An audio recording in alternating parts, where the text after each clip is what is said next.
Hey guys, how's it going? It's DareDoX. Before I start this video, I want to give a quick couple shout outs. One to iMysticWolf for 130-day mines. I want to give a shout out to MLG Icon for one-day mine. And a shout out to SwiftKillers for 2K5s. A shout out to Starfeed for 1-day Minimi. Shout out for iMysticWolf for 3 G36Es. There's only 2 right here, but I activated the third one, which I currently have equipped. A shout out to iMysticWolf again for 3 30-day light vests. And a shout out to Starfeed for aviator glasses, another light vest for 1 day, M18 smoke, and yeah, thanks for tuning in, guys, and let's get right to the video. Okay, guys, today I'm going to be talking about the current state in which Combat Arms is currently in. But before I get to that, I just want to explain that at the beginning of every one of my videos now, I'll have a little shout-out thing if I do get gifted, and if I don't, then I won't have the shout-out thing. But if you just gift me 1-day aviators, I mean, those are always sexy, so I mean, I'll shout you out for those too. But yeah, so I'm just telling you ahead of time. It's just going to be the first 30 seconds of your video. I'll make it as quick as I can. But basically, yeah, as I already said, that I'm going to be talking about the current state in which Combat Arms is currently in.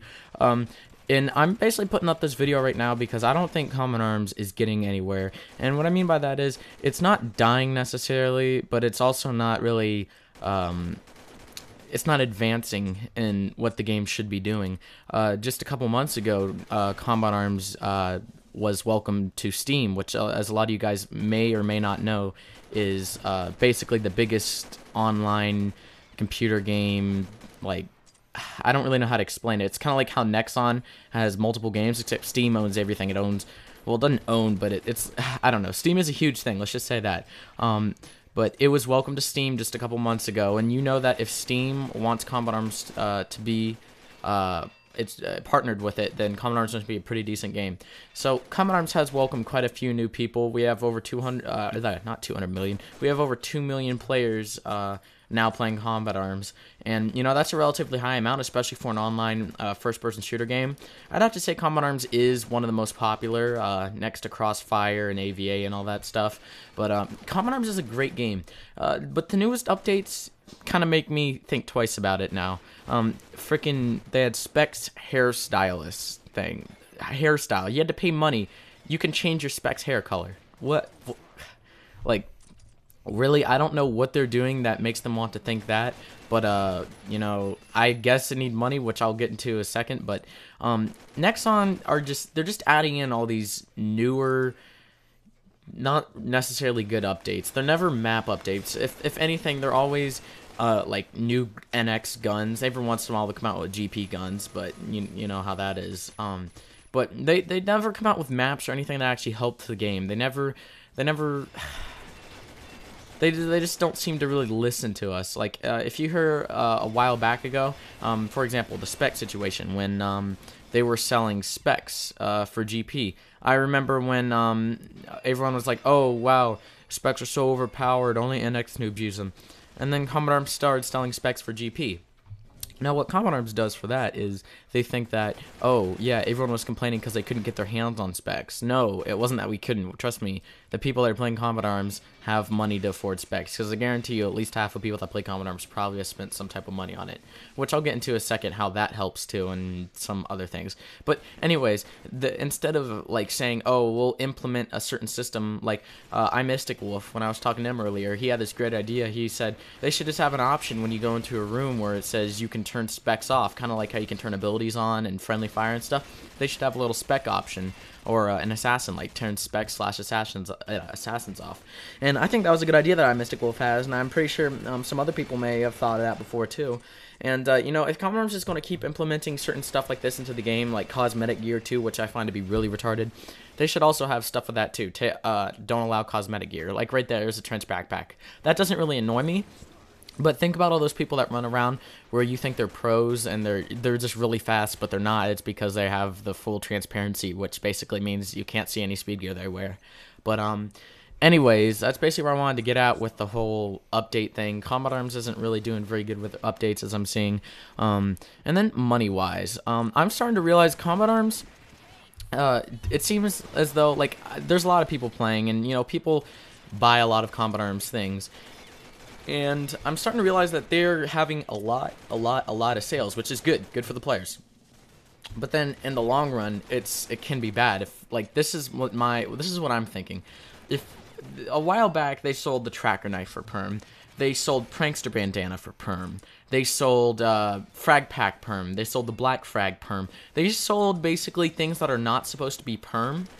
And you know, the way Common makes money is, okay, say you make a down payment of say you want to buy the G3060 Valkyrie for however many NX it is. I think it's 12,900 NX for 90 days. Say you want to buy it for 90 days and not permanent. Common Arms is going to end up making more money off of you not buying guns for permanent. Like, you may say, wow, permanent guns cost, like, way more, but they're really not. If you think about it, well, I mean, they're all relatively quite expensive for, you know, digital gun, but what I want to get at is the perm guns. If you buy two 90-day NX guns, that is equivalent to a perm gun. And if you buy that 90-day NX guns, you're going to want to come on Combat Arms and play and get your full 90-day use out of it. And that's why I think Combat Arms are very smart with that, but also at the same time, I think they might be losing money because they're selling tracker knives perm. You can't just buy it for 90 days. It used to be, what, 4.9K? It's only $5. But I remember the tracker knife, it was like 12K for perm. Some people that have been playing this game for more than 180 days have spent more than 12K on tracker knife. And, you know, if Combat Arms really wants people, if they need money that fast, they'll sell something for perm. Like, I wouldn't be surprised if they came out and sold a black mag or super mag for perm. But I don't think they're doing too good money-wise, honestly. That's just what I picked up over time. I just haven't seen people really realize this before. And the community. There's been a lot of people, as I said, because Combat Arms was accepted into Steam. The community hasn't really gone up in attitude-wise. A lot of people just have bad attitudes towards others. And I was in games this morning. It's just for example, I was in an S&D and I was like, yo, I saw this good player. He was like, yo, I have a YouTube. I was like, can I see your YouTube IG? And everyone in the room was like, it's not IGN, you idiot. It's called YouTube name. And then it's just the negativity that the Combat Arms community and a lot of the not the whole community, like, for example, my subscribers, you guys are awesome. You guys, I think the only time, well, I don't recall any times that we've really had any negative comments or any negative really subscribers on any of my videos. I think you guys are a great group of people. I don't have very much subscribers, but I also think that may be because a lot of people like to get in all the drama. I'm not going to name other subscribers and stuff, but other YouTubers and stuff, but it also seems like a lot of, also going with the community, not just Combat Arms players, but also the Combat Arms commentators, they're starting to, a lot of the topics and the ways that they present and the ways that a lot of the viewers perceive a lot of the YouTube commentators commentaries now are kind of bad. I feel as though, like, Backstar, he was 27,000 subscribers, and that's like freaking white boy for Call of Duty.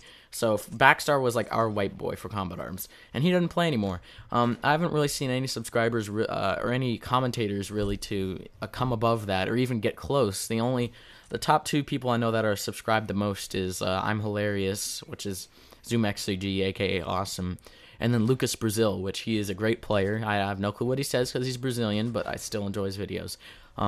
But no one has really come close to Backstar, and I really think that we need to step up in some type of leadership, or maybe not leadership, just necessarily like a default where people can go and just watch everything. Like, I'm not saying there are commentators out there that upload a lot, like the Kagan, I want to say Kagan Box, or you know who I'm talking about, Kagan. He makes new reviews whenever a new gun comes out, and I can always trust him to go see new gun reviews. But you know what I want to do? I'm going to start making reviews before him. I'm going to make a challenge. No, but like, seriously though, Kagan is one of the greatest commentators in my opinion because he's always on top of it. He has all the statistics anyone needs. He gets right to the chase. He tells you everything you need to know. So Kagan really was my inspiration for reviews, Kagan and Backstar. But, I think I've gone a little too far into this. I could talk for another half an hour about this stuff. There's a lot more stuff I could talk about. But that's just kind of my opinion on where Combat Arms is going. And, I kind of went off towards commentators towards the end. But, they're all part of Combat Arms. They're part of the community. They affect the community, I think, more than the actual game when you go in game. Because if you see a great player, like Amnesty, for example, that may influence a lot of people to play the game. He's like a great advertisement for Nexon. I don't know. If you guys understand what I'm saying, this is kind of a little hard subject to say, but I don't think Common Arms is dying. I don't think it's dying at all. But I also don't think it's really advancing in what it needs to be doing. That's my opinion. If Nexon really does, if they start updating and giving us some good maps, some better servers, and if they start updating, more people will be playing this game, and we will get more joy out of this game. Because I can guarantee you, we would appreciate better servers than more guns. Because we have enough guns. This is a great game. Common Arms is a game we have all loved. We've loved for a long time. And yeah, thanks for watching, guys, and I will see you later.